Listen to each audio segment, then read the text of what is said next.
Hi, welcome to my channel. இப்போ நான் carrot கேக்கு செய்யப்போகிறேன்.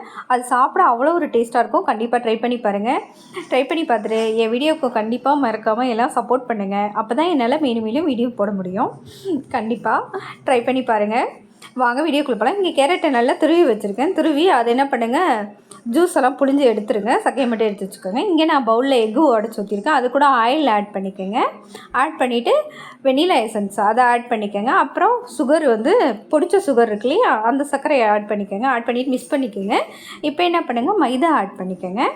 ஆட் பண்ணிவிட்டு அது கூட என்ன பண்ணுங்கள், கொஞ்சமாக பேக்கிங் சோடா இருக்கு இல்லையா, அதை ஆட் பண்ணிக்கோங்க. பால் ஆட் பண்ணிக்கோங்க. ஆட் பண்ணிவிட்டு நல்லா மிக்ஸ் பண்ணிக்கோங்க. பாருங்கள், இந்த அளவுக்கு நல்லா மிக்ஸ் பண்ணோன்னே இப்போ கேரட் எடுத்து வச்சுருக்கோம் இல்லையா, கேரட்டையும் இது கூட ஆட் பண்ணிவிடுங்க. ஆட் பண்ணிவிட்டு நல்லா மிக்ஸ் பண்ணிடுங்க. இங்கே நான் அடுப்பை வச்சு கடாயை வச்சுருக்கேன். சுகர் போட்டிருக்கேன். அது சுகர் மெல்ட் ஆனோடனே கொஞ்சமாக தண்ணி ஊற்றி நல்லா இந்த அளவுக்கு காய்ச்சி எடுத்துருக்கேன். எடுத்துகிட்டு இப்போ நம்ம கரைச்சி வச்சுருக்கோம் இல்லையா, இதோட ஆட் பண்ணிடுங்க. இங்கே பெருச்சம்பழத்தை குட்டி குட்டியாக நான் கட் பண்ணி வச்சுருக்கேன். இதையும் இது கூடயே ஆட் பண்ணிடுங்க. ஆட் பண்ணிவிட்டு நல்லா மிக்ஸ் பண்ணிவிட்டு இங்கே ஒரு பவுலில் நான் ஆயில் தடவி வச்சுருக்கேன். இப்போ இதில் ஊற்றிடுங்க. ஊற்றிட்டு இந்த மாதிரி முந்திரி அதில் மேலே வச்சுருங்க. இங்கே அடுப்பை வச்சு கடாயை வச்சுருக்கேன். அதில் எடுத்து இதை வச்சுருங்க. வச்சுட்டு ஒரு அரை மணி நேரம் தீயை கம்மி பண்ணி வச்சு நல்லா குக் பண்ணி எடுத்து வச்சுருங்க. நான் எடுத்து வச்சுட்டேன். இப்போ சூடு ஆறுனதுக்கப்புறம் எடுத்து சர்வ் பண்ண வேண்டியதான். சாப்பிட அவ்வளோ ஒரு டேஸ்ட்டாக இருக்கும். கண்டிப்பாக ட்ரை பண்ணி பாருங்கள். என் வீடியோ பார்த்தீங்கன்னா லைக் பண்ணுங்கள், மறக்காமல் சப்ஸ்கிரைப் பண்ணிக்கோங்க. பாய்.